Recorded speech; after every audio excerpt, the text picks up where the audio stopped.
धर्माचा जणू मूर्तिमान पुतळा भासे जना भूवरी दीक्षा देव निजो जगतिया बद्धास हो उद्धरी वाणीने वदता भागवती कथा व्यासा प्रती भासला तो हा गुरु श्री जनार्दन असा पाटांगणी शोभला।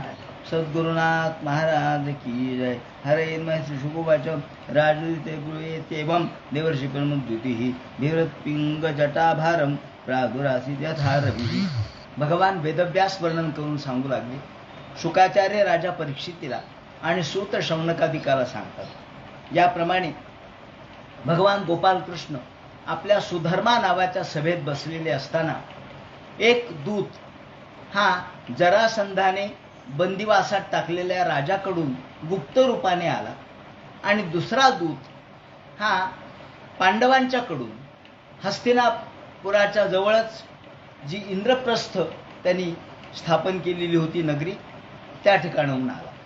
हे दोघे आल्याबरोबर प्रतिहारीने त्या ठिकाणी त्यांना थांबवलं आणि भगवंताकडे निरोप पाठवला की तुमच्याकडे 2 दूत भेटण्यासाठी आलेले आहेत। असं म्हटल्यानंतर भगवंतांनी त्यांना आतमध्ये येण्याची परवानगी दिली।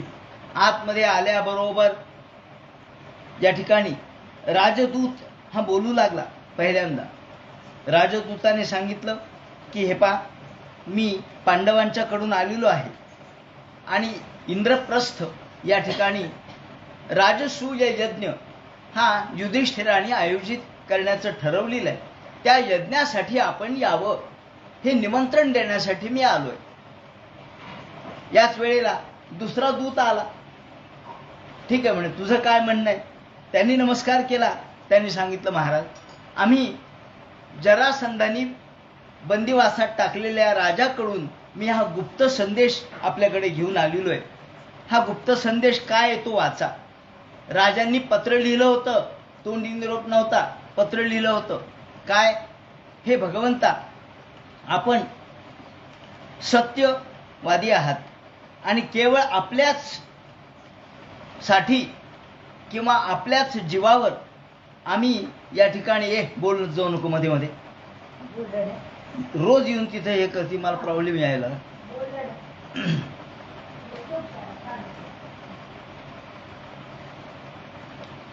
तेव्हा दुसरा दूत आला आणि त्यांनी सांगितलं की महाराज, हा संदेश या ठिकाणी दिलेला आहे। हा संदेश असा आहे की राजे म्हणतात, कृष्णा केवळ जीवासाठी तुमच्या भरवशावर आम्ही या ठिकाणी थांबलेलो आहोत। आम्हाला जरासंधाने पकडलंय आणि तुमच्या भरवशावर केवळ आम्ही या ठिकाणी आमचं जीवन जगत आहोत। या ठिकाणी आपण सत्यवादी आहात आणि या सत्यवादी जसे आपण आहात त्याचप्रमाणे तुमचं ब्रीद काय आहे?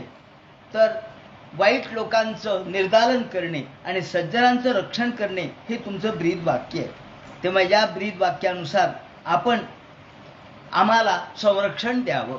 सदरक्षणाय खल निग्रहणाय चान्या, हे त्यांचं ब्रीद वाक्य होतं। सदरक्षणाय, जे आज पोलिसांचं ब्रीद वाक्य आहे, पोलीस डिपार्टमेंटचं। सदरक्षणाय, चांगल्या लोकांचं रक्षण करायचंय आणि खल निग्रहणाय, खलांचं दुष्टांचं निग्रह करायचा। जोपर्यंत खलांचा निग्रह होत नाही तोपर्यंत सज्जनाचं रक्षण होऊ शकत नाही। नुसतं सज्जनाला आपण रक्षणाची जबाबदारी त्यांची घ्यायची आणि दुष्टांना तसेच ठेवायचं हे योग्य नाही। याप्रमाणे हा निरोप त्यांनी दिला। भगवंतांनी दोघांचे म्हणणं ऐकून घेतलं। त्या ठिकाणी राजसभेत सगळे बसलेले असताना यादवांचं प्रामुख्य बलराम दादा करत होते। 2 पक्ष होते। एक यादवांचा पक्ष, तर तुमचं काय म्हणणं आहे हे ऐकलं। यादवांनी सांगितलं, तर यादवाचे प्रमुख बलराम दादा त्यांनी सांगितलं की तुम्ही आधी जरासंधाचा वध करा। राजे अडकलेले आणि हे सगळे राजे 1,00,000 राजांचा नरमेध यज्ञ जरासंधाला करायचा होता। याप्रमाणे राजांना अडकून टाकलं होतं, बंदिवासात टाकलं होतं। राजांची सुटका ही महत्वाची आहे। कृष्णाने त्या ठिकाणी उद्धवाला विचारलं. त्याच वेळेला नारदाचं आगमन झालं.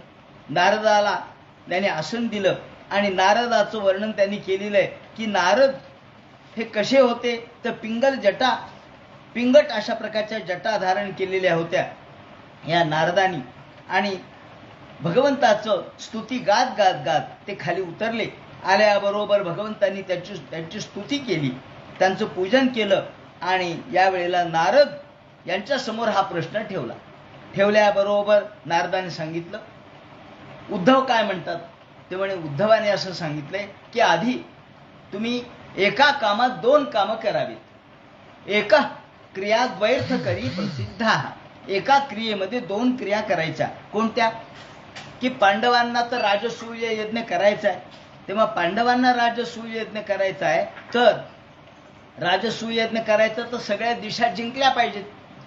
सगळीकडे या ठिकाणी अजिंक्यत्व स्थापन केलं पाहिजे. मग जरासंधाला सोडून आपल्याला अजिंक्यत्व कसं स्थापन करता येईल, म्हणून आधी राजसूय यज्ञाला आपण जावं आणि तिथून मग जरासंधाकडे जावं.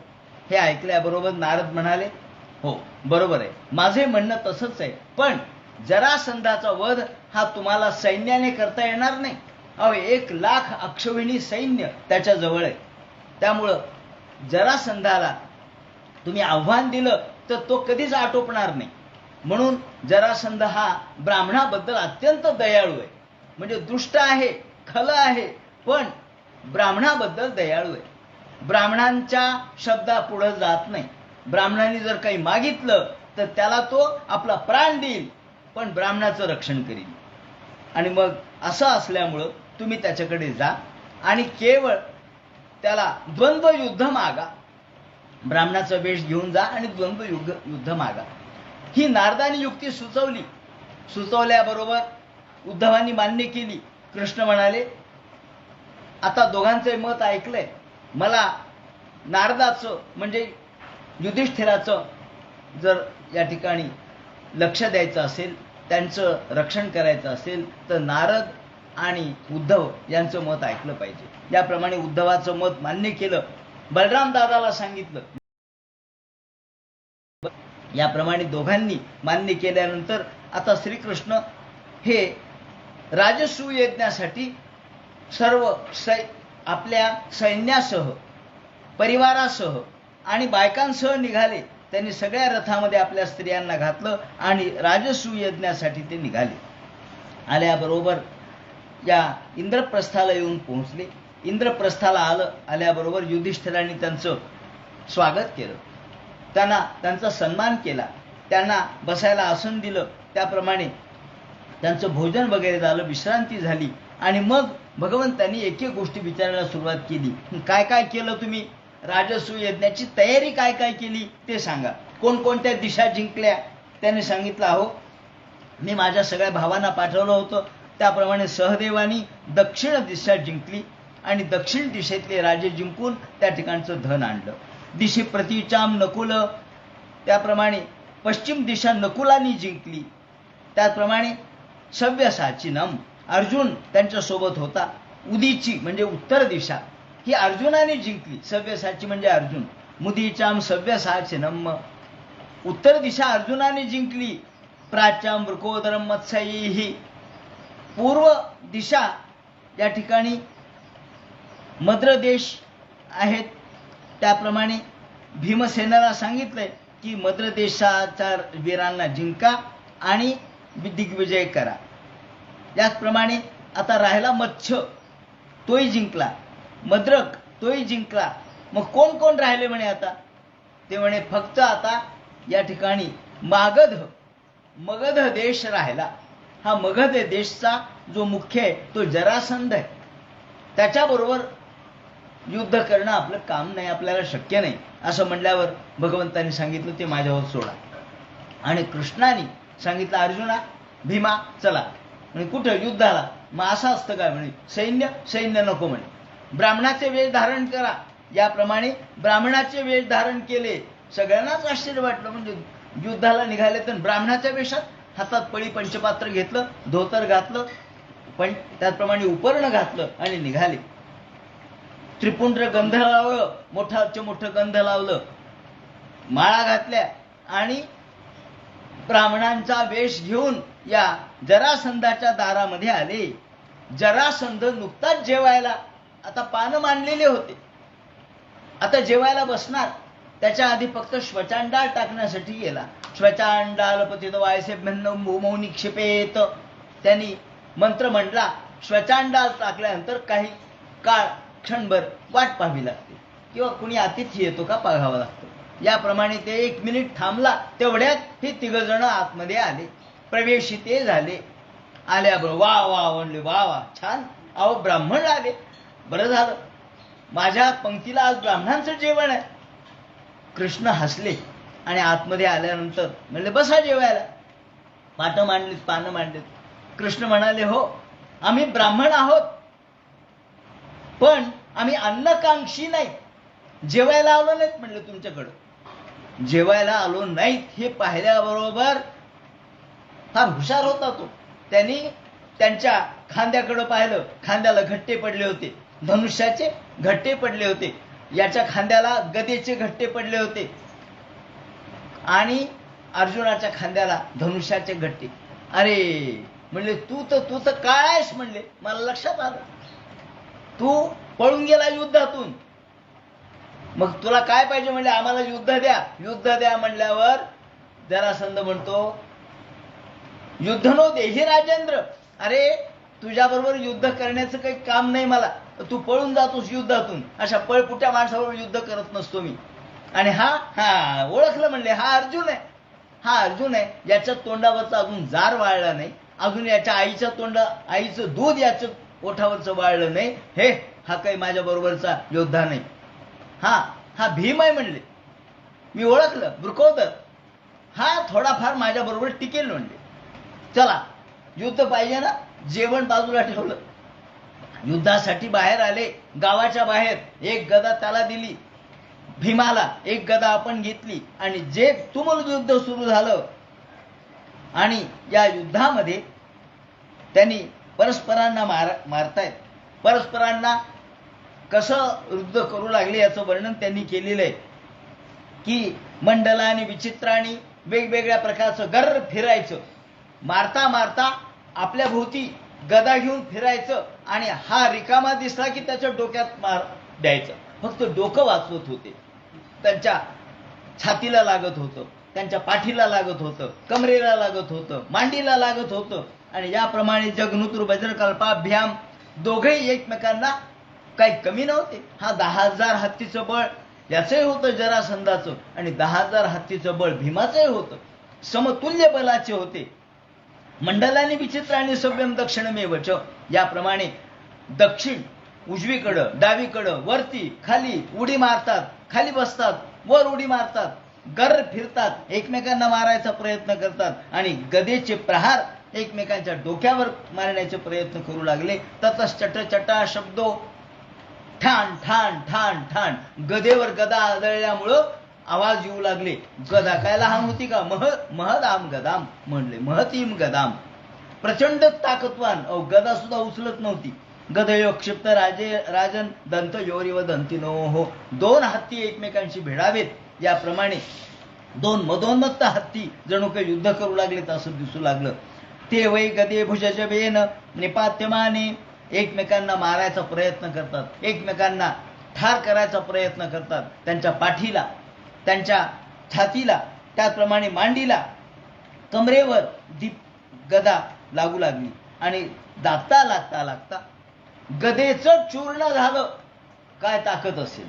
गदा तुटल्या, मग आता जाऊ दे म्हणले गदा, मग मुष्टिप्रहाराने एकमेकांना मारू लागले. तर शब्द असतो तो एकमेकांच्या अंगावर जातात, धावून जातात, चिडून जातात, मुष्टिप्रहार करतात. पण सकाळी युद्ध सुरू करायचं आणि दिवस मावळला की युद्ध थांबायचं. युद्ध थांबलं की दोघे मित्र, मग गप्पा मारायच्या, मैत्री करायची, बोलायचं. पुन्हा सकाळच्या वेळेला युद्ध, म्हणजे रात्रीच्या वेळेला अशा पद्धतीचं घात, ज्याला आपण एकमेकांचा घात करणे हा प्रकार नव्हता, एकमेकांना लपून मारणे हा प्रकार नव्हता. याप्रमाणे दिनानि निगमस्तत्र 27 दिवस युद्ध झालं आणि 27व्या दिवशी भीम थकून गेला. रात्रीच्या वेळेला आराम करत असताना खाल्लं थोडं आणि झोपायला सगळेजण दोघे तिघे एकत्र आले. भीम म्हणला, का रे कृष्णा? कृष्ण म्हणला, काय? मला बळी द्यायला आणलंय का? म्हणजे काय? अहो, तुला मला बळी द्यायचा असं तर मला सांगायचं की तुझा मला बळी द्यायचा आहे. अरे काय म्हणले, त्या जरासंधापुढे माझं काही शक्ती चालत नाही. आता इथून पुढे मी युद्ध करणार नाही. बस माझं युद्ध करण्याची क्षमता संपली. अरे सगळं अंग माझं ढिलं झालं. युद्ध मी करू शकत नाही. तुम्ही जरासंध जिंकला म्हणून सांगा. पार्थमाप्यायन स्वेन. आणि मग फाडून टाकलं आणि एकदम आनंद व्यक्त केला. वा वा वा वा, कृष्णा जिंकलो. जिंकलो म्हणण्यापर्यंत तू जे जुळला. अरे भीमा ये युद्धाला. बाबा आता मात्र थकून गेला भीम. पुन्हा युद्ध केलं. तो दिवस संपला आणि मग मात्र तो म्हणला, कृष्णा आता नाही, आता मी चाललो, नाही तर मला इथं बळी द्या. या वेळेला कृष्णाने आपलं तेज त्याच्यामध्ये टाकलं. कृष्ण म्हणले, अरे हे भीमाला आता कळणार नाही, म्हणून तेजसा चिंतयत धरीही, आपलं तेज त्याच्यामध्ये ओतलं आणि सांगितलं, आता उद्या पुन्हा नीट पहा माझ्याकडं. तू पाहिलं पुन्हा पाहिलंच नाहीस. म्हणजे काय पाहिजे? तोपर्यंत मार बसला असताना नाही म्हणले. याप्रमाणे उद्या दुसऱ्या दिवशी पुन्हा युद्ध केलं आणि गृहीत्वा पादयो शत्रुं पातयामास भूतले. आणि जे त्या जरासंधाला खाली पाडलं, खाली पाडता क्षणी कृष्णाकडे पाहिलं. मग कृष्णाने ती पुन्हा काडी घेतली, पुन्हा फाडली आणि एक भाग इकडं आणि एक भाग तिकडं टाकला. हा असं आहे का म्हणला. त्याला पुन्हा खाली पाडल्याबरोबर तर पुन्हा फाडला. एखाद्या काडी फाडावी किंवा एखादी फांदी झाडाची फाडावी, त्याप्रमाणे झाड दोन भागेतून मोकळे करावे, त्याप्रमाणे त्याने दोन भाग दुभांग केलं. एक भाग डावीकडं एक भाग उजवीकडे टाकला. त्याचं कारण काय होतं? त्याचं कारण हा जेव्हा जन्माला आला त्यावेळेला दोन फाकड्यात जन्माला आला. त्यावेळेला त्याच्या आईनी त्याला एका कचरा कुंडीत टाकून दिलं. त्या कचरा कुंडीच्या जवळून एक राक्षसीन चालली होती जरा नावाची. तिने त्याला जुळवलं.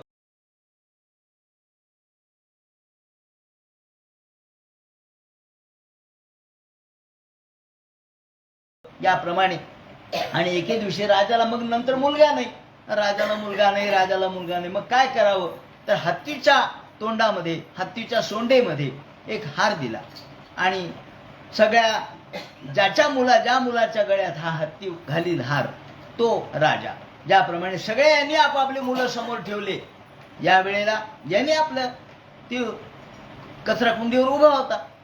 कुठे? गावाच्या बाहेर कचरा कुंडीवर उभा होता. हत्ती सगळ्या गावात फिरला आणि झेट गावाच्या बाहेर गेला. लोक म्हणले, गावाच्या बाहेर? आणि कचरा कुंडीवर उभ्या असलेल्या पोराच्या गळ्यात माळ घातली. तो राजा झाला. तो खरा राजाच होता. याप्रमाणे इकडे शुकाचार्य म्हणतात, परीक्षिते या जरासंधाला ठार मारल्यानंतर सहदेवाला, त्याच्या मुलाला बोलावलं.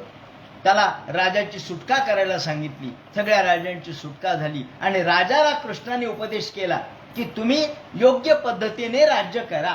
तुमचं राज्य मी हरण करणार नाही. तुमचं राज्य तुम्हीच करा, परंतु तुम्ही जनतेचं कल्याण करणारं राज्य करा. राज्य असावं की जे जनकल्याणार्थ करावं.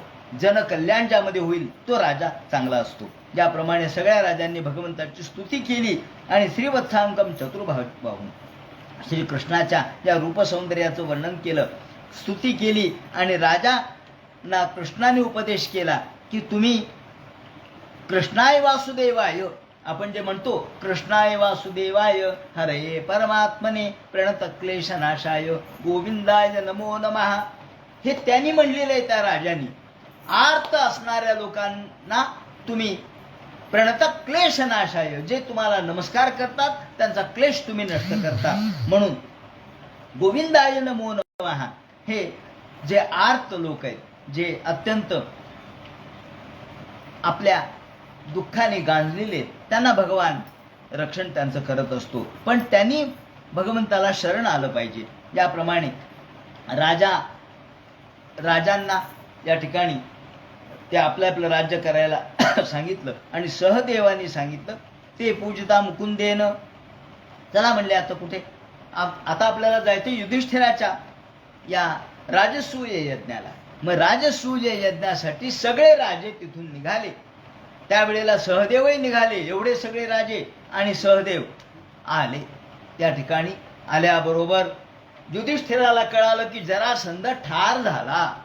युधिष्ठिराला खूप आनंद झाला. गोपाल कृष्णाच्या एका युक्तीनं आणि भीमाच्या पराक्रमाने जरासंधाला ठार मारलं. जरासंधम घातयित्वा भीमसेनेन केशवः म्हणून त्यांची या ठिकाणी पूजा केली, सत्कार केला मोठा. कारण जरासंधाला हरवणं अवघड होतं. आता योगायोगाने आपोआपच त्याचं एवढं मोठं सैन्य आपल्या बाजूनी झालं. कारण त्याच्या सहदेवाला राज्य दिलं म्हणजे ते आपल्या बाजूनीच झालं. इंद्रप्रस्थाला आल्याबरोबर या ठिकाणी शुकाचार्य म्हणतात परीक्षिते एवं युधिष्ठिराजा समुद्रम विभो हो. त्यावेळेला भगवंतानी शुकाचार्य परीक्षितीला सांगतात, या युधिष्ठिराच्या यज्ञासाठी कितीतरी लोक गावोगावून आलेले होते. ते सगळे सभेमध्ये बसलेले होते. कोण कोण आले? सगळे आले. द्वैपायन आले म्हणजे व्यास आले, भरद्वाज आले, सुमंतू आले, गौतम आले, असित आले, वसिष्ठ आले, चवन आले, कण्व आले, मैत्रेय आले, त्याप्रमाणे असित आले, कवश स्त्रितः, विश्वामित्रो वामदेवाः, विश्वामित्र, वामदेव, सुमती, जैमिनी, क्रतू, पैलह, त्यानंतर पराशर, गर्ग, वैशंपायन, कश्यप, धौम्य, भार्गव, राम सुद्धा आले, वितिहोत्र, त्याप्रमाणे भीष्म, द्रोण हे तर होतेच होते, कृपाचार्य होते, धृतराष्ट्र होता, विदुर होता. असे ब्राह्मण, वैश्य, क्षत्रिय, शूद्र सर्व जमा झाले आणि सर्व आपापल्या आसनावर बसले. आसनावर बसल्याबरोबर इंद्रादयो लोकपाला, इंद्रादिक सगळे देव आले, लोकपाल आले, वरुण, त्याचप्रमाणे चंद्र, इंद्र, कुबेर, प्रत्यक्ष भगवान ब्रह्मदेव, शंकर हे सगळे त्या ठिकाणी यांच्या यज्ञासाठी उपस्थित झाले. किन्नर, चारण आपापल्या राण्यांसह त्या ठिकाणी आले आणि सगळे जण बसलेले असताना भगवान गोपालकृष्णही बसले. आणि मग या ठिकाणी प्रस्ताव मांडायचा. पहिली पूजा कोणाची करायची, अग्रपूजेचा मान कोणाचा, याचा प्रस्ताव मांडला. तो प्रस्ताव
हे सगळं ताट घेऊन आले, मोठ्याच्या मोठं मासोबी पीत कौशेय, रेशमी वस्त्र आणले आणि आता ते कृष्णाच्या तिथे पूजा करून त्यांना समर्पित करायचे.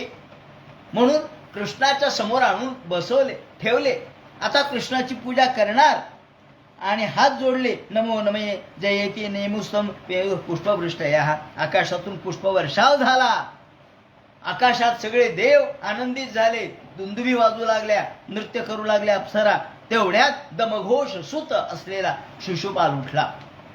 सगळे चकित झाले, म्हणजे हा कशाला उठला, काय हो म्हणले. कृष्णाची पूजा लावली.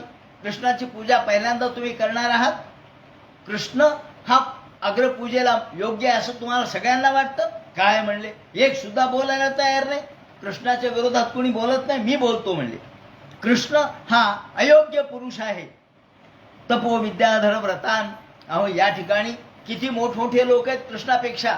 भीष्माचार्य आहेत, कृपाचार्य आहेत, त्याप्रमाणे धृतराष्ट्र आहे, तसेच गौतम आहेत, व्यास आहेत, त्याप्रमाणे आचार्य आहेत वेगवेगळे. पैलाचार्य आहेत, कोण कोण या ठिकाणी नाही, प्रत्यक्ष भार्गव राम आहेत, विश्वामित्र आहेत, वामदेव आहेत, जैमिनी आहेत, वैशंपायन आहेत, गर्ग आहेत, अहो यदुकुलाचे आचार्य गर्ग आहेत या ठिकाणी, धौम्य आहेत, आणि एवढे विदुरासारखे ज्येष्ठ आहेत, आणि याला सगळ्यांना सोडून तुम्ही कृष्णाची पूजा करता पहिल्यांदा? हे योग्य नाही. अहो याच्यामध्ये काय पाहिलं तुम्ही? हा याचा बापाचा पत्ता नाही, याच्या आईचा पत्ता नाही, कोणी म्हणते नंदाचा, कोणी म्हणते वसुदेवाचा, याच्या आईबापाचा पत्ता नाही. शेवटी हा गोपाल आहे. अहो गाई राखण्याच्या पलीकडे याला काय येतं? दारू पिणारे हे लोक, आणि ज्यांना गावात स्थान नाही म्हणून गावाच्या बाहेर जाऊन राहिलाय, समुद्रामध्ये वस्ती केली, गावाच्या बाहेर बहिष्कृत केलंय आपण त्यांना. बहिष्कृताला कुठं सन्मान देत असतात का? यथा काका पुरोडाशम. आणि काय हो म्हणले, तुम्ही याला अग्रपूजेचा मान देता? एखाद्या कावळ्याला तुम्ही जर अग्नीचा पुरोडाश दिला, अग्नीला हवन करण्याचं द्रव्य, हवीर द्रव्य जर कावळ्याला दिलं तर ते जसं मूर्खपणाचं होईल, त्याप्रमाणे हे होतंय. वर्णाश्रम कुलोपेता, यांचा कोणता वर्ण आहे सांगा बरं? हे कोणत्या वर्णातले, कोणत्या जातीतले? तेव्हा हे गवळी कोणी म्हणतात क्षत्रिय आहेत, कोणी म्हणतात गवळी आहेत. बरं क्षत्रिय म्हणलं तरी यांना छत्र नाही, चामर नाही, यांचं राज्य, त्यांना राज्य नाही, ययातीचा शाप यांना झालेला आहे. तेव्हा हे काही योग्य नाहीत. ययाती नैषाहि कुलम सप्तम सद्भिर बहिष्कृतम. आणि वृथापानरतम, काही खातात, काही पितात, ज्यांना खायचं प्यायचं बंधन नाही. सपर्याम कथम रहती, हा पूजेला योग्य नाहीये. आणि बाकीचे ब्रह्मज्ञानी, अहो तपोज्ञानी, ब्रह्मज्ञानी, ब्रह्मर्षी, राजर्षी, देवर्षी, कितीतरी लोक आहेत. समुद्रम दुर्गमाशत्य आणि एवमादिन्य भद्राणी, याप्रमाणे जे शिव्या द्यायला सुरुवात केली, ज्याला आईबापाचा पत्ता नाही, त्याचप्रमाणे हा कोणाच्या मुली पळवतो, हा पळून गेलेला आहे, युद्धातून पळून जातो. माझी आता रुक्मिणी याची पळवली ना, म्हणून हा म्हणतो माझी सुद्धा पत्नी यांनी पळवली, तिची इच्छा नसताना युद्धातून पळून नेलं, आणि लहानपणी चोऱ्या माऱ्या केल्या, याचं काय खरं म्हणले? खोटं बोलणारे लोक आहेत.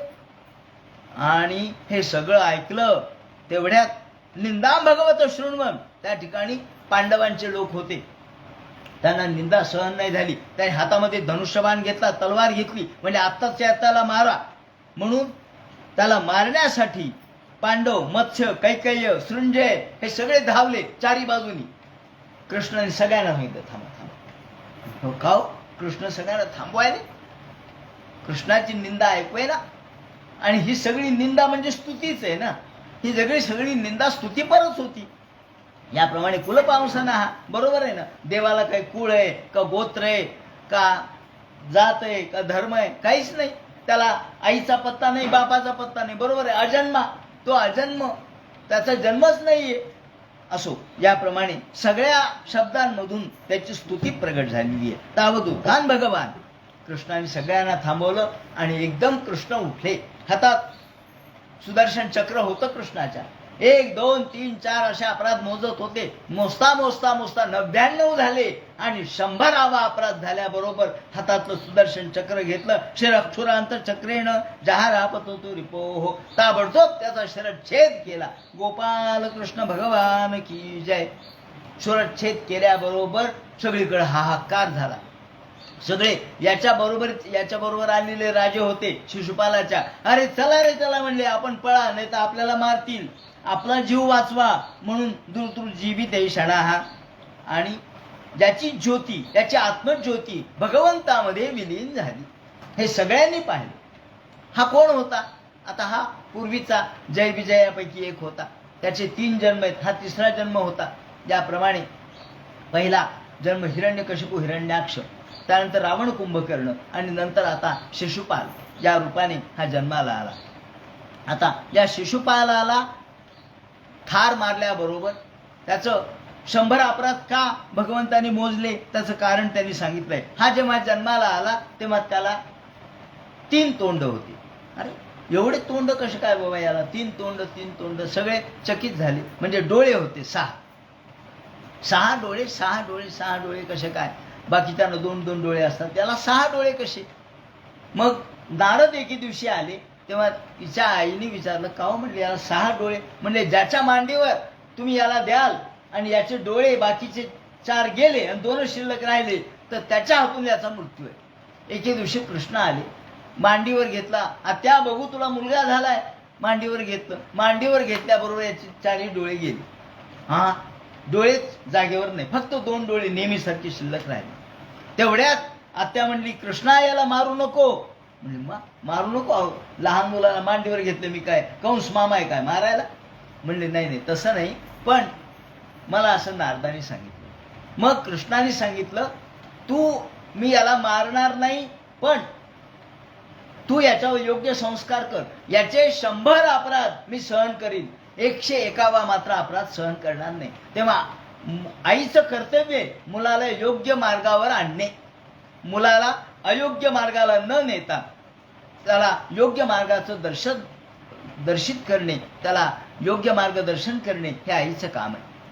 तेव्हा तुझ्यावर जबाबदारी, त्याला माझे अपराध करायला लावू नको. 100 अपराध मात्र मी सहन करीन, 101वा नाही. म्हणून आज श्रीकृष्णाने 101वा अपराध झाल्याबरोबर त्याला ठार केलं. दुर्योधन मृते पापम कलिम कुर्मयम, आणि याप्रमाणे ठार मारल्यानंतर इकडे हा यज्ञ मोठा थाटात पार पडला. हा यज्ञ कसा झाला त्याचं वर्णन करतात. भीमो महानसाध्यक्षो, भीम हा महानसाध्यक्षो, स्वयंपाकातला प्रमुख भीम होता. कोणालाही जेवायला कमी पडता कामा नये, सगळ्यांना योग्य जेवण मिळालं पाहिजे, सगळ्यांनी पोटभर जेवलं पाहिजे याप्रमाणे, आणि उरलंही नाही पाहिजे आणि कमी नाही पडलं पाहिजे याप्रमाणे. सुयोधनाच्या हातामध्ये दान, पैसा हा त्याच्या हातात होता. तो धनाध्यक्ष होता. धनाध्यक्ष म्हणजे पैसा, ज्याला आपण आज म्हणतो वित्त प्रमुख, वित्तमंत्री. हा वित्तमंत्री होता, प्रमुख होता. अहो म्हणले कोषाध्यक्ष होता. सगळे म्हणले, का हो कृष्णा, आम्ही पैसा एवढा मिळवला, सगळ्या ठिकाणी पराक्रम गाजवले, पैसा मिळवला आणि कोषाध्यक्ष त्याला केलं, पैसा कसाय खर्चील? म्हणले खर्चू द्या ना. भीम म्हणला, का हो कृष्ण असं कशामुळे केलं? म्हणले अरे तुला माहित नाही, तू आज मोजून ठेव. म्हणले किती पैसे आहेत, किती पैसे आहेत, किती धन आहे, किती धान्य आहे, किती सोनं आहे, सगळं मोजून ठेव. हिरे माणिक मोती सगळं मोजून ठेव. मोजलं आणि त्याला देऊ दे. म्हणले काय द्यायचं ते? हा भराभर लोकांना देत होता. त्याला दिलं की त्याचं दुप्पट यायचं. त्याच्या हातावरती मच्छ होता म्हणे, हा तळ हातावर मच्छ होता, म्हणून त्यांनी जेवढं देईल त्याचं दुप्पट त्याच्या या खजान्यामध्ये पडत होतं. याप्रमाणे दुसऱ्या दिवशी पाहिलं तर दुप्पट झालेलं. म्हणजे असं कसं काय? कृष्ण म्हणले ती तर गुप्त युक्ती आहे, तुला काय माहिती. याप्रमाणे आणि दुर्योधनाला वाटतं बरं झालं यांचा सगळा पैसा खर्चून टाकावा आणि दान देण्याचं काम करणं. म्हणलं देतो मी दान, मला काय करायचं, फुकटचं आपापाचा माल गपापा. त्याप्रमाणे दुर्योधनाने द्यावं आणि यांनी खर्च करावं. अशा पद्धतीने सहदेवस्तु पूजायाम, पूजा करण्याचं काम सहदेवाचं. त्याप्रमाणे गुरु शुश्रूषणे, गुरुची शुश्रूषा करण्याचं काम अर्जुनाचं. आणि कृष्णाचं पादावने जने, लोकांचे पाय धुण्याचं काम कृष्णाचं होतं. द्रौपदी पत्राळी उचण्याचं काम करत होती, या ठिकाणी उष्टे काढण्याचं काम करत होती. आणि लोकांना वाढणं काही सोपं नसतं, खाली वाकून वाढावं लागतं, कंबर दुखती. आजकाल बायकांना वाढायलाच नकोय. परिवेषणे द्रुपद जा, परिवेषणे, जरी किती चांगला स्वयंपाक झाला तरी वाढला पाहिजे चांगला, तरच लोकांच्या पोटामध्ये अन्न जातं, नाही तर जात नाही. युयुधानु विकर्णश्च, त्याप्रमाणे हा मोठा थाटात यज्ञ संपन्न झाला. सगळीकडे दुंदुभी वाजू लागल्या, मृदंग वाजू लागला, शंख वाजू लागला, गोमुख वाजू लागले आणि आकाशामध्ये सगळ्या अप्सरा नृत्य करू लागल्या. वीणा वेणू तलोन्नद तेषां देवी स्पृशन, त्याप्रमाणे सगळीकडे चित्र ध्वज वगैरे लावल्या होत्या, पताका लावलेल्या होत्या, अलंकृतांनी सगळे नटलेले होते. सगळीकडे चंदनाचे सडे टाकलेले, सोन्याच्या अशा प्रकारच्या सगळ्या पताका लावलेल्या होत्या. आणि सर्व लोकांना त्या ठिकाणी दान धर्म भरपूर झाला. जेवण खाण दक्षिणा सगळं झालं, सगळे तृप्त झाले. देवर्षी पितृ गंधर्वा, देवर्षी पितृ गंधर्व सगळे आनंदित झाले. सगळ्यांनी पुष्पवर्षाव केला. आणि या वेळेला जो महाल यांनी बनवलेला होता, जी या ठिकाणी शिल्पकृती बनवलेली होती, ती शिल्पकृती प्रत्यक्ष मयाने निर्माण केलेली होती. कारण इंद्रप्रस्थ जे त्या निर्माण केलं ते ज्या ठिकाणी निर्माण केलं ते खांडव वन होतं. त्या खांडव वनामध्ये इंद्रप्रस्थ स्थापन केलं. हे खांडव वन जेव्हा जाळलं त्यावेळेला मय त्यातून बाहेर पडला आणि मयाला कृष्णाच्या सांगण्यावरून अर्जुनाने वाचवलं आणि याकडून त्यांनी एक सुंदर अशा प्रकारचं हे नगर तयार करून घेतलं. शिल्पमाया त्याची मोठी अद्भुत होती आणि याप्रमाणे त्या शिल्पमायेचं वर्णन त्यांनी केलेलं आहे. सर्व लोकांनी पुष्पवर्षाव केला, या युधिष्ठिराचं कौतुक केलं आणि सगळे लोक बरेचसे परत गेले. आता काही महत्त्वाचे गावातले शिल्लक राहिले किंवा काही जवळचे पाहुणे शिल्लक राहिले आणि या वेळेला चतुस्तुरम समुत्तीर्य कृष्णे नाथिगदेश बराहा आणि सगळेजण आता सभेमध्ये बसले. कशी झालं आपलं यज्ञ कसा झाला, याग कसा झाला, कसा आनंद झाला, हे चर्चा चाललेली होती. यावेळेला गोपालकृष्ण बसलेले होते. गोपालकृष्णांच्या सोबत त्यांच्या 16,108 स्त्रिया सगळ्या बाजूने होत्या. द्रौपदी होती, त्याचप्रमाणे युधिष्ठिर होते, भीम होते, नकुल, अर्जुन, सहदेव सगळे बसलेले आणि तो युधिष्ठिर राजा आपले जवळचे जे काही पाहुणे आहेत त्यांना घेऊन बसले होते आणि भगवान गोपालकृष्ण तिथे बसलेले आणि एवढ्यात मोठ्या थाटात दुर्योधन आपल्या भावासह हातात तलवार घेऊन, आता तलवार घ्यायची काय गरज आहे बरं, पण तलवार, नंगी तलवार घेऊन तो मोठ्या धावत आला. आल्याबरोबर नगरात प्रवेश केला, अंतःपुरात प्रवेश केला आणि तिथं काही प्रतिहारी होते बसले, म्हणजे जय विजय ज्याला द्वारपाल म्हणतो आपण. हे द्वारपाल, त्या द्वारपालांना काहीतरी शिव्या दिल्या जाता येतात. लोकांची सवयच असते, जे लोक भांडखोर आहेत ते कोणाला भांडतील याचा नेम नाही. विनाकारण द्वारपालाला शिव्या दिल्या. का रे, तुला कळत नाही का, मला जाऊ देत नाही, मला अडवलं. ते म्हणले कुठे अडवलं महाराज, जा ना तुम्ही. विनाकारण त्या रागात, त्या क्रोधात, का क्रोध कोणता होता, याचं चांगलं झालं. लोक युधिष्ठिराला चांगलं म्हणले, याला म्हणतात असूया. दुसऱ्याचं चांगलं झालं आणि जेव्हा याच्या मनात राग येतो तेव्हा त्याला असूया म्हणतात. देखवत नाही, थोडक्यात जळाऊ वृत्ती असते. ही जळाऊ वृत्ती याच्या मनामध्ये होती. या लोक चांगले म्हणतात त्याला पाहवत नव्हतं आणि त्या अशा जळाऊ वृत्तीने धावत मोठ्या मोठ्याने पावलं टाकत दान दान दान करत तो आला. आल्याबरोबर तिथे या मयाने अशी काही अद्भुत शिल्पमाया केली होती की जलस्थलाभास, पाण्याच्या ठिकाणी स्थल आणि स्थलाच्या ठिकाणी पाणी याचा भास व्हावा याप्रमाणे. आणि हा आल्याबरोबर तलवार घेऊन आपल्या भावासह प्रवेश केला.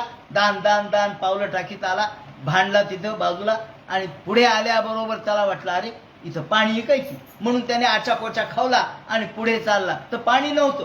पाणी आहे असं म्हणून पाऊल टाकताना काय होतं, माणूस असा डुबकून टाकतो. पण पाणी नाही दिसल्याबरोबर त्याचा पाय असा वरती पडला आणि वरती पडल्याबरोबर तो घसरला. त्या फरशी काय होती माहीत नाही, पण फरशीवरून जे घसरला ते त्याचा अपमान झाला. अरे आपण इथं पाणी नाही काय की आपल्याला वाटलं पाणी, म्हणून त्याने आचापोचा खावला होता आणि घसरून पडल्याबरोबर केळाच्या सालून पडल्याप्रमाणे हा पडला. मग पुन्हा तिथून उठला आणि पुढे आला. पुढे आल्यावर त्याला वाटलं पुन्हा नेहमीसारखी जमीन आहे, पण तिथं होतं पाणी. त्या पाण्यामध्ये धाड विशिरी पडला, डुबकून पूर्ण गळाभर पाण्यात गेला. अरे अरे अरे अरे, आणि सगळे बसलेले होते. या वेळेला द्रौपदी बसलेली होती. त्या द्रौपदीकडे दुर्योधनाने रागाने पाहिलं. सगळे हसले, कृष्ण हसले. या ठिकाणी युधिष्ठिर म्हणतात अरे हसू नका. युधिष्ठिराने न हसण्याबद्दल सांगितलं, पण कृष्ण म्हणले हसा. कृष्णाने त्याला सूचना दिली आणि निवार्यमान अप्यंगा राजा कृष्णानुमोदिता, हा कृष्णाने अनुमोदन दिलं हसायला. द्रौपदी जास्त मोठ्याने हसली, भीम हसला आणि हे पाहिल्याबरोबर याच्या तळपायाची आग मस्तकाला गेली आणि त्याने सांगितलं, त्याने पाहिलं अरे द्रौपदी माझ्याकडे बघून हसली का आणि हा भीम माझ्याकडे बघून हसला का, आता काही नाही, आता याचा वचपा घ्यायचा. म्हणून यांनी ठरवलं आणि घरी आल्याबरोबर मामाला सांगितलं, मामा आता काहीतरी करा आणि पांडवाला वनवासात पाठवा. आणि तिथून सगळ्या गोष्टी शिजल्या. म्हणून आपण म्हणतो भल्या भल्याशी लाविला बट्टा अशी ही थट्टा, इथे मोठा प्रतिज्ञा देऊन. त्यानंतर या वेळेला कृष्ण या इंद्रप्रस्थाला होते. हे बघून शाल्व युद्धाला आला. शाल्वाला वाटलं आता कृष्ण नाही येत, आता युद्ध करा. कृष्णाच्या लक्षात आलं की आपण इकडं नाही, नक्की कोणीतरी काहीतरी वाईट गोष्ट करेल, कारण शिशुपालाचे सगळे साथीदार आहेत. शिशुपाल मारला म्हणल्याबरोबर सगळे येतील आणि काहीतरी करतील. म्हणून याप्रमाणे त्यांनी आक्रमण केलं. विमान, त्याचं सौभ विमान होतं, ते मोठं मायावी होतं. त्या मायावी यांनी हल्ला केला. त्यामध्ये प्रद्युम्न होते. प्रद्युम्नाने सुरुवातीला संघर्ष दिला, युद्ध केलं, पण नंतर ते प्रद्युम्नाला बाण लागला आणि तो मूर्छित पडला. त्याला घेऊन त्याचा सारथी गेला. पुन्हा प्रद्युम्न युद्धाला आला, पण त्याला काही जमेना. मग गोपालकृष्णाकडे निरोप ठेवल्याबरोबर गोपालकृष्ण धावत आले, बलराम दादा सह आले आणि आल्याबरोबर श्रीकृष्णाने युद्ध करायला सुरुवात केली. परंतु यांनी माया दाखवली. याची माया मोठी जबरदस्त होती. एक युद्ध करता करता करता एक त्या श्रीकृष्णाकडे एक ग्रहस्थ आला, हात जोडले त्यांनी, आणि त्यांनी सांगितलं, महाराज अहो मी देवकीकडून आलोय. म्हणलं काय? वसुदेवाला तुमच्या पित्याला मारलंय, ठार मारलंय, आणि देवकी रडू लागलीये, मी तुमच्याकडे त्यासाठी सांगायला आलो. आणि कृष्णाला क्षणभर वाटलं, कारण त्याने आकाशात दाखवलं, अरे काय तुझ्या वडिलाचं तू पराक्रम गातोस, तुझा काय पराक्रम गातो, हे बघ तुझ्या वडिलाला शिंडीला धरून आणलंय आणि आत्ताच्या आत्ता त्यांना मारतो. म्हणून त्यांनी तलवार घेतली आणि वसुदेवाला मारायचं दाखवलं. एवढ्यात कृष्ण क्षणभर, कृष्णाला संभ्रम पडला असं लिहिलंय. कृष्ण क्षणभर व्यथित झाले आणि मग ते म्हणाले, अरे बलराम दादा तिथं ठेवलेले असताना बलराम दादाला पराभूत करून कोण आणू शकतो, हे खोटं आहे. आणि मग कृष्णाने गदा फेकली आणि आपल्या चक्राने याचा निपात केला. याप्रमाणे शाल्वाचाही उद्धार केला श्रीकृष्णाने. त्यानंतर रोमहर्षण, या रोमहर्षांना बलराम दादांनी एका गवताच्या काडीने मारल्यामुळं तिथून त्यांनी उग्रश्रवा याला पुराण सांगायला सांगितलं आणि त्यामुळे त्यांना ब्रह्महत्या झाली आणि म्हणून बलराम दादा हे तीर्थयात्रेला गेले. त्यानंतर बलबलाचा उद्धार बलराम दादांनी केला. त्यानंतर घटना अशी घडली की एकदा झोपू नका. राजोवाच भगवान यानी जाण्याने मुकुंदस्य महात्मने वीर्याणेनंत वीर्यस्य मिच्छामहे प्रभो. याप्रमाणे एकदा सुदामदेव हे भगवंताचे खरं म्हणजे मित्र होते. या सुदामदेवाला सतत कृष्ण कृष्ण जय कृष्ण कृष्ण जय कृष्ण असं म्हणत सतत जप करण्याची सवय. बिचारा हा अत्यंत क्षुत्क्षाम होता, म्हणजे अत्यंत गरीब होता, दरिद्री होता. त्याची बायकोही दरिद्री होती, पण दारिद्र्याने गांजलेले पोरं बाळ होते, सगळं होतं, पण दारिद्र्य. दररोज कोणाकडे तरी जाऊन काहीतरी उसणं मागायचं. एके दिवशी त्याची बायको म्हणाली, अहो काहो म्हणले तुम्ही कृष्ण कृष्ण जय कृष्ण कृष्ण जय कृष्ण म्हणता, तेव्हा त्या कृष्णाला तरी एकदा भेटा, जा म्हणे कृष्णाकडे एकदा. तो म्हणला काय करू जाऊन, मी धन मागणार नाही. नाही धन मागू नका, पण निदान जा ना, एकदा तरी जा तुम्ही. असं रोज पुटका लावला, जाच केला, जाच कृष्णाकडे जाच तुम्ही. तो म्हणला ठीक आहे, बरं चांगली गोष्ट आहे, कृष्णाकडे जा म्हणते ना, आज जातो. पण आता नुसतं जायचं तर कृष्णाकडे जायचं तर काहीतरी न्यावं लागेल. ती पुन्हा शेजारी गेली, म्हणले बाईसाहेब ती बाई त्या ठिकाणी साडी कांडत होती, आळात म्हणले उसणं मागायला. हो म्हणे, आता इथून पुढे येणार नाही म्हणे. मग काय श्रीमंत होणारच काय म्हणे. नाही नाही, एवढ्या आजच्या पुरती द्या. काय द्या? ती म्हणली साडी कांडते, त्याच्या वरचं जे टर्पल आहे ना ते घेऊन जा. साडीच्या वरचं टर्पल म्हणले बांधायला, चिरगुटही माझंच का म्हणले. बर घे म्हणले, तुझ्याकडे चिरगुटही नाही, साधं फडकं नाही. ते फडकं ती मी घेतलं, त्या फडक्यात हे गुंडाळलं आणि ते भुसकट घेऊन निघाले. हे साडीचं वरचं काढलेलं आणि ते सगळं घेऊन सुदामदेवाजवळ दिलं. सुदामदेवाने ते घेतलं आणि दरकोज दर मुक्काम करत करत करत इथे संचिंते मनसा गमन ऐमतीन दधे, त्याप्रमाणे एक दरकोज दर मुक्काम करत करत करत हा निघाला. द्वारकेला जायचे. कृष्ण कृष्ण जय कृष्ण कृष्ण जय कृष्ण, याप्रमाणे कृष्णाचा जप करत करत करत द्वारकेच्या तिथे आले. द्वारका आता याची सुदाम नगरी आहे. सुदाम नगरीपासून द्वारका फार लांब नव्हती.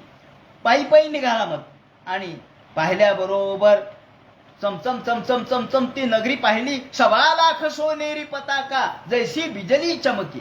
1.25 लाख सोनेरी पताका होत्या, जणू काही दिवसा सुद्धा विजा चमकतायत असं वाटत होतं. आणि याप्रमाणे आतमध्ये शिरला. तिथून विचारत विचारत एकाला विचारलं, का हो म्हणले, कृष्ण कुठे राहतात? ते लोक म्हणले, अहो कृष्ण, तुम्हाला कृष्ण पाहिजेत का? हो म्हणले, कोणते कृष्ण पाहिजेत? म्हणजे की कृष्ण एकच आहे ना म्हणे. हो, पण रुक्मिणी कृष्ण का सत्यभामा कृष्ण का सत्या कृष्ण? हो म्हणले, किती आहेत? 16,108. मला रुक्मिणी कृष्ण पाहिजे. हरकत नाही म्हणजे सरळ तुम्ही जा. अहो हा कसा होता, अत्यंत लुकडा, शरीर कृश झालेलं, नुसते हाड बरगड्या दिसायला लागलेल्या. लोक म्हणले, कोण आहे हो म्हणले? स्मशानातून एक भूत आलं का काय म्हणले? स्मशानातून नुसतं हाडाचा सापळा आला का काय?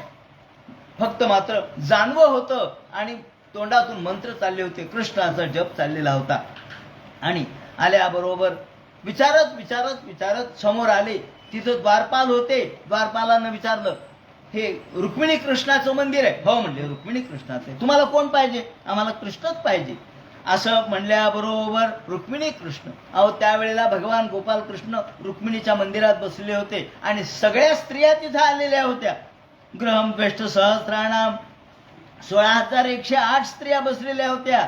आणि आवाज आल्याबरोबर पाहिलं, कृष्णाने डोकावून पाहिलं, कोण आलंय? अरे कोण आलंय? पाहिल्याबरोबर सुदाम देवाला ओळखलं आणि आपल्या आसनावरून जे कृष्णाने उडी मारली ती दरवाजाच्या जवळ आल्याबरोबर त्याला आपल्या हाताने आलिंगन दिलं, 2 हातांनी त्याला धरलं आणि त्याला बघून हसू लागले कृष्ण. काय? सुदाम जी को देखत श्याम हसे, सुदाम जी को देखत श्याम हसे, फाटी तुटी धोती दुबली शिकाया देखुनी. भगवान त्यांच्याकडे बघून हसू लागले. फाटलं तुटलेलं धोतर होतं, एक कुणीकडून तरी 1000 ठिगळं लावलेलं धोतर आणि दुबळी काया, दुबळं शरीर होतं. लेकर 2 पसे, सुदाम जी को देखत श्याम हसे. आणि अरे सुदाम्या सुदाम्या सुदाम्या, किती दिवसांनी आपली भेट झाली म्हणून वरती आणलं, आपल्या आसनाच्या जवळ बसवलं आणि अथोपवेश पर्यंके स्वयं सखी स्मरणम. आणि सगळ्या स्त्रियांना सांगितलं, अहो काय बघता तुम्ही, अहो हे तुमचे भाऊजी आहेत, त्यांना नमस्कार करा. जे नमस्कार करायला रीग लागली, 1 2 3 4 5 यांनी सुरुवातीला आशीर्वाद द्यायला सुरुवात केली. सौभाग्यवती आधी आशीर्वाद दिला, अष्टपुत्रा सौभाग्यवती पुत्रवती भव, अष्टपुत्रा सौभाग्यवती पुत्रवती भव. हे 50 आशीर्वाद दिल्यावर हा गेला थकून. म्हणले आता अष्टद्या सोडून पुत्रवती सौभाग्यवती, म्हणजे पुत्रवती सोडून द्या, सौभाग्यवती भव. सौभाग्य सोडून दिलं, मग भाग्यवती भव. कृष्णा दम लागला, अजून किती म्हणले तुझ्या बायका? आता म्हणले भवतीनं भवती झाली, वती भव ती भव भवती. अहो म्हणले आता गवती भव, माझा आता इथं समाधी घ्यायची वेळ आली म्हणले, आशीर्वाद देऊ देऊ. कृष्ण म्हणले बस आता तिथूनच नमस्कार करा बायकांना म्हणले. बायकांनी नमस्कार केला आणि कुचैलम मलिनम क्षामम. आणि कृष्ण म्हणाले, अरे सुदाम्या हे काय नेसला तू? ते धोतर काढून टाक. जुनं पानं जीर्ण कुचैलम मलिनम आणि क्षामम, इतकं जुनं पानं जीर्ण 50 ठिकाणी त्याला ठिगळं दिलेलं हे काढून टाक. माझे हे नवीन वस्त्र नेस. याप्रमाणे पितांबर नेसायला दिल्या, त्याप्रमाणे श्रेयाहीनेन. अरे काय म्हणले, अलंकार दाग दागिने घालावेत. तो म्हणला तो कुठून घालू? श्रीकृष्णाने अलंकार आणले, दाग दागिने आणले, 10 बोटात 10 मुद्या घातल्या, लॉकेट घातले आणि मग मात्र पर्यंकावर शांततेने बसले. आणि मग कृष्ण म्हणतात, हे पा आठवतं का म्हणले तुला? गप्पा मारायला सुरुवात केली. सुदाम्या आपे ब्रह्मन गुरुकुलात भवता लब्ध दक्षिणात. तुला आठवतंय आपण गुरुकुलामध्ये होतो, बलराम दादा तू मी. आणि काय त्यावेळेला गुरुकुलामध्ये असताना दररोज आपल्याला समिधा वगैरे आणायला लावायचे गुरु. आपण एकदा असंच समिधा आणण्यासाठी गेलो. कचित गुरुकुले वासम ब्रह्मस्मृती द्विजो विज्ञाय विज्ञम तमसा पारमश्नुते. आणि काय अंधार झाला रे म्हणले, अचानक रात्र झाली, सगळे आकाशामध्ये ढग आले आणि काय प्रचंड वर्षा झाली, प्रचंड वर्षाव झाला, पाऊस पडला आणि आपण तिथेच राहिलो. आपण तिथे राहिलो, गारवा सुटला, भूक लागली आणि या वेळेला कडकड कडकड अशा आवाज यायले. मी तुला विचारलं, का रे तू काय खायलास? तू हरभरे खात होता म्हणे. आणि तू काय म्हणला? अरे कशामुळे दात वाजाय? अरे म्हणले थंडीने दात वाजायले असं तू म्हणलास मला. बलरामा कृष्णा थंडीने दात वाजायले आणि तू हरभरे खात होतास. तो म्हणला हो हो हो खरंय म्हणला. मी खोटं बोललो, मलाही भूक लागली होती, आपण लहान होतो. हो बरोबर आहे. कृष्ण म्हणाले त्याचा परिणाम तुला दारिद्र्य आलं, हे त्याचं कारण आहे म्हणे. तू वाटून खाल्लं नाहीस, जवळच्या वस्तू वाटून घ्याव्यात, द्याव्यात सगळ्यांना. आणि मग सकाळी सकाळी म्हणले, मग गुरु आपल्याला शोधत आले, पोरं कसे आले नाहीत, पोरं कसे आले नाहीत म्हणून गुरु शोधत आले. आणि मग गुरुला आपण नमस्कार केला. आणि याप्रमाणे गुरुला सांगितलं, हे गुरु आमचं कर्तव्यच आहे की गुरुनी सांगितलेले आदेश पाळणं हे आमचं कर्तव्य आहे. याप्रमाणे मग रात्र झाली, झोप लागली, जेवण वगैरे झालं, झोपले. पुन्हा दुसऱ्या दिवशी सकाळी उठले. उठल्यानंतर श्रीकृष्णाने त्यांना स्नान घालण्यासाठी सांगितलं. अभ्यंग स्नान केला. तर दिवाळी आलीच आहे. अभ्यंग स्नान, सगळ्या अंगाला तेल लावलं आणि त्याला सुंदर अशा प्रकारच्या आसनावर बसवलं. गरम पाण्याने स्नान त्याला घातलं. सगळ्या म्हणले आम्हाला थोडं थोडं थोडं थोडं घालू द्या. ब्रह्मणो ब्रह्मणो कृष्णो भगवान प्रसम प्रियम. स्नान बिन झाल्यावर पुन्हा त्याला नवीन वस्त्र घालायला दिलं, अलंकार दिले, दागदागिने दिले. आणि या वेळेला त्यांनी सांगितलंय, हे कृष्ण म्हणाले तुला मला गंध लावायचे. त्याचे पाय धुतले आणि गंध लावण्यासाठी श्रीकृष्णाने हातात श्रीखंडन चंदन दिव्यम, हातात दिव्य अशा प्रकारचं गंध घेतलं. आणि कृष्णाने त्याला गंध लावता क्षणीच काय केलं, श्री क्षया असं त्याच्या कपाळावर लिहिलेलं होतं. श्री क्षया म्हणजे संपत्ती नाही, दारिद्र्य. श्री म्हणजे संपत्ती, क्षय म्हणजे नष्ट. कृष्णाने ब्रह्मदेवाचे शब्द बदलले नाहीत, फक्त दिशा बदलल्या. श्री क्षया याच्याऐवजी यक्ष श्रीही एवढं केलं. म्हणजे डावीकडचा शब्द उजवीकडे टाकला आणि उजवीकडचा शब्द डावीकडे टाकला. शब्द बदलले नाहीत. ब्रह्मदेवाचं बदलण्याचं काय अधिकार आहे म्हणले मला, त्याचा अधिकार. पण मी फक्त इकडचं तिकडं धचा मा केला, बाकी काही नाही केलं. म्हणजे मी काय शब्द बदलले का, काही नाही. ध चाय म्हणजे मा. याप्रमाणे श्री क्षया असायच्या म्हणजे यक्षश्री ही कुबेरा इतकी संपत्ती. आणि इकडे ती गंध लावल्याबरोबर श्रीकृष्णाने सगळं कळालं रुक्मिणीला. काय झालं, अरे या ठिकाणी भगवंतानी त्याला श्रीमंती दिलेली आहे. त्यांनी वर्णन केलंय, व्याधस्याचरणं ध्रुवस्य च वयो विद्या गजेंद्रस्य कायाति विदुरस्य यादवपते उग्रस्य किं पौरुषम कुब्जाया कमनीय रूपमधिकं किं तत्सुदां नो धनं भक्त्या तुष्यति केवलं न तु गुणैः भक्ती प्रिय श्रीपती. भक्ती श्रीपतीला प्रिय आहे. याप्रमाणे. आणि मग कृष्ण म्हणतात, अरे तुला आमच्या वहिनीने काहीतरी दिलं असेल. म्हणले काय, नाही काही नाही दिलं. म्हणले काही नाही दिलं. अहो काहीतरी दिलंय, ती अशी रिकाम्या हाताने पाठवणार नाही. रिक्त हस्तर न गच्छेत राजानं देव मंदिरम. ती पाठवणार नाही रिक्त हाताने. आमची बहिणी ही मोठी सुशील आहे, संपन्न आहे.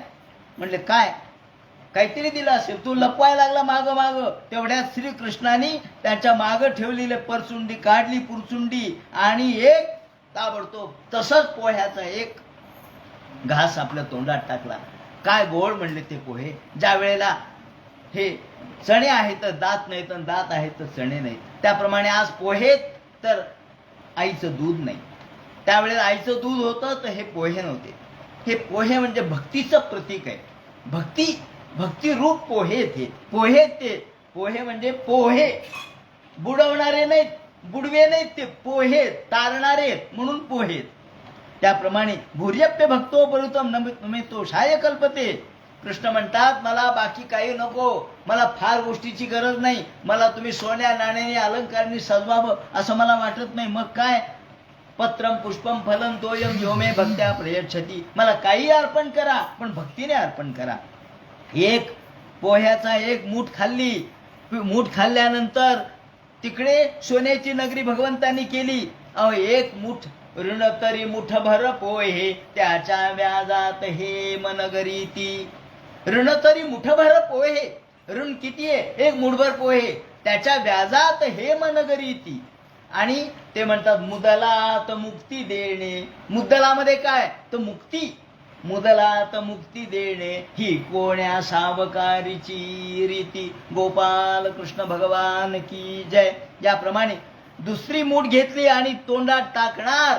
एवढ्यात रुक्मिणीने हात धरला रुक्मिणी फक्त देवी आहे, तिला कळालं. इति मुष्टीम सगळं जगभर भीती आम जगदू महादे. का हो म्हणले, कृष्णा आम्हाला दासी म्हणून पाठवायचंय का, आम्हाला दास्यत्व करायला लावायचे का म्हणले सुदाम नगरीत. बस झालं ना, हे सूचित केलं. आणि मग आम्हाला प्रसाद द्या म्हणून सांगितलं. आम्हाला एक एक कण प्रसाद द्या. तावत श्री जगरे हस्तम तत्परा परमिष्ठिना एतावताल विश्वात्मन सर्व संपत्ती. एका मुठीने तुम्ही सगळी संपत्ती दिली, आता तुम्ही काय लक्ष्मीला तिथे दास्यत्व करायला लावता का, आम्हाला हा प्रसाद द्या म्हणून सगळ्यांना हा प्रसाद दिला. याप्रमाणे सगळ्यांनी कण कण कण कण घेतला. अहो ब्रह्मण्य देवसदृष्टा ब्रह्मण्य तामया. आणि मग बरे काही दिवस राहिले आणि म्हणाले, कृष्णा ठीक आहे, मग येतो मी आता. निघाले. झालं जेवण झालं, पूजा झाली, अर्चा झाली, बोलणं झालं. आणि मग आता परतीच्या प्रवासात निघाले. तेव्हा कृष्ण म्हणले, अरे सुदामदेवा चालले काय. मग ते द्या ना म्हणले. काय ते सोनं अलंकार दाग दागिने. तो म्हणला घ्या, मला काय करायचे, मला गरज नाही. हातातल्या सगळ्या मुद्या काढून दिल्या, लॉकेट काढून दिले, अलंकार काढून दिले, त्याचा पितांबर काढून दिला. ते म्हणले, अरे तसं नाही, तुझ्याजवळ ठेवलं असतं, पण मार्गी चोर रे बहुता सती, मार्गी चोर रे बहुता सती, लुटविल्या विना कुणाला सोडती. लुटविल्याशिवाय कोणाला सोडत नाही. असं म्हणल्यावर तो मनात म्हणला, कृष्णा तू तर महाचोर आहेस. बाकीचे चोर असतील पण तू खरा चोर आहेस, तू चित्त चोर आहेस. असू दे, मला गरज नाही. कृष्णाने मन पाहिलं त्याचं. याप्रमाणे सगळं काढून दिलं आणि पुन्हा परत तिच्या प्रवासाला निघाला. पण विचार करत करत निघाला. काय खरं, कृष्ण किती चांगले, कृष्ण किती मोठे. अहो कृष्णाने मी कुणीकडे दरिद्री, तो तुलना करू लागला स्वतःची. मी कुठं दरिद्री, मी कुठं पापी, आणि कृष्ण किती पुण्यवान, कृष्ण किती मोठे. श्रीनिकेतन हा, अहो किती धनसंपत्ती असलेले, मी कोणता एक क्षुद्र प्राणी. पण कृष्णाने मला किती महत्व दिलं. आपल्या आसनावर बसवलं, आपल्या स्वतःच्या पत्नींना मला पाय पडायला लावलं, त्याप्रमाणे भोजन दिलं. ब्रह्मवधू रीतिस्माह बाहुब्याम परिरंभिता, आपल्याला आलिंगन दिलं, बरोबरीचं समजून आलिंगन दिलं. कृष्णाची आणि माझी काय बरं बरोबरी आहे. मी किती सामान्य आहे, मी किती तुच्छ आहे, पण कृष्ण किती श्रेष्ठ आहेत. पण या देवदेवानी ज्याचा पुढे नतमस्तक व्हावं, त्या कृष्णाने मला एवढा सन्मान दिला. अहो विप्रदेवेन देववत, मला विप्रदेव समजून, ब्राह्मण म्हणून समजून कृष्णाने माझा किती मोठा सन्मान केला. अधनोयम धनम प्राप्य, अहो या कृष्णाने मला मोठं धन दिलं. कोणतं, भक्ती ही माझी जी धन आहे ते कायम ठेवलं. त्याप्रमाणे आपल्याला मुक्तीचं धन मला दिलं. इति कारुणिक. आणि असा विचार करत करत करत आपली आणि कृष्णाची तुलना करत करत करत खरं डोळ्याला पाणी आलं. डोळ्याच्या गळगळ गळगळ अश्रू डोळ्यातून येऊ लागले. कृष्णाच्या मैत्रीचा मोठेपणा कळाला आणि आले तर त्याला वाटलं, अरे चुकलो काय आपण, का 1.25 लाख सोनेरी पताका. पुन्हा चमचम चमचम सगळं दिसू लागलं. म्हणले, अरे मी चुकलो काय, मला दृष्टीभ्रम झाला, माझा मार्गक्रमण चुकलं. आणि समोर पाहिलं तर आपली पत्नी उभी होती. ओवाळ्याला आणले होतं ताट, तिने दिवाळीच्या निमित्ताने ओवाळ्याला आणलेलं होतं. आणि सोन्याने लखडलेली, अलंकाराने लखडलेली आपली पत्नी पाहिली. दासी नाम निष्कंठी नाम, हजारो दासी तिथं गोळा झालेल्या. त्याप्रमाणे हातामध्ये तिने पंचारतीचं ताट घेतलेलं होतं आणि ती उभी होती. या या या सुदाम देवा या. तो म्हणाला, तू आणि हे काय, कुठं डाका टाकला काय. ती म्हणाली, अहो डाका टाकायचं गेलात आणि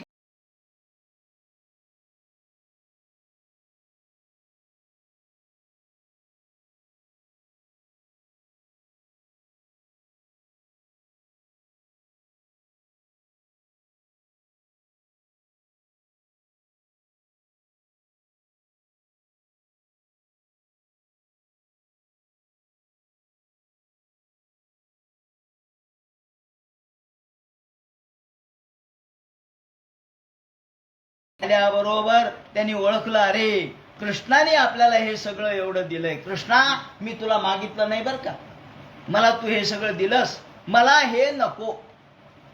तो काय म्हणाला, मला हे नको कृष्णा, मला श्रीमंती नको, मला मोठेपणा नको, मला कीर्ती नको, मला सोनं नाणं नको, हे सगळं घेऊन जा. म्हणून तो तिथंच बसला. डोळे झाकल्याबरोबर गोपाल कृष्ण प्रगटले आणि कृष्णाला त्यांनी सांगितलं, देवा, या एवढ्या सगळ्या श्रीमंतीनं जर तुझं विस्मरण होणार असेल तर मला हे नको, पण तुझं स्मरण राहणार असेल तर तुला काय द्यायचं ते दे. तेव्हा श्रीकृष्णाने सांगितलं, आजन्म माझं स्मरण तुला कायम राहील. या श्रीमंतीने तू मला विसरणार नाहीस. राज्यम विभूतीर्न समर्थे तेजहा अदीर्घ बोधाय विचक्षण स्वयं. तो म्हणाला, नाही, धनाने मद येतो माणसाला, धनाने माणूस मदोन्मत्त होतो, गर्व त्याला प्राप्त होतो आणि त्यामुळे तो भक्ती करत नाही. तेव्हा श्रीकृष्णाने सांगितलं, नाही, ब्राह्मणा प्रभो देव म्हणते विद्यते परम. नाही म्हणाले, तुझी ही भक्ती कायम त्या ठिकाणी राहील. आणि हा जो येतं ब्रह्मण्य देवस्त्य, याप्रमाणे सुदाम चरित्र जो ऐकतो तो सुद्धा कर्मबंधात विमुच्यते, या कर्माबंधापासून तो मुक्त होतो. ज्याप्रमाणे ही सुदाम देवाचं आख्यान या ठिकाणी सांगितलं. भक्तीचं महात्म्य काय असतं, भक्ताचं महात्म्य काय असतं ते या ठिकाणी सांगितलं. आता यानंतर कृष्ण आणि बलराम यांची गोपगोपींची कशी भेट होईल, वसुदेव या ठिकाणी यज्ञ कसे करतील, शमंते पंचकाला हे कसे जातील, या संबंधीचं विवरण आणि आपल्या वेदस्तुतीचा काही प्रस्तावना उद्याच्या चिंतनात करण्यात येईल. हरे नमः. पुंडलिक वरदे हर विठ्ठल.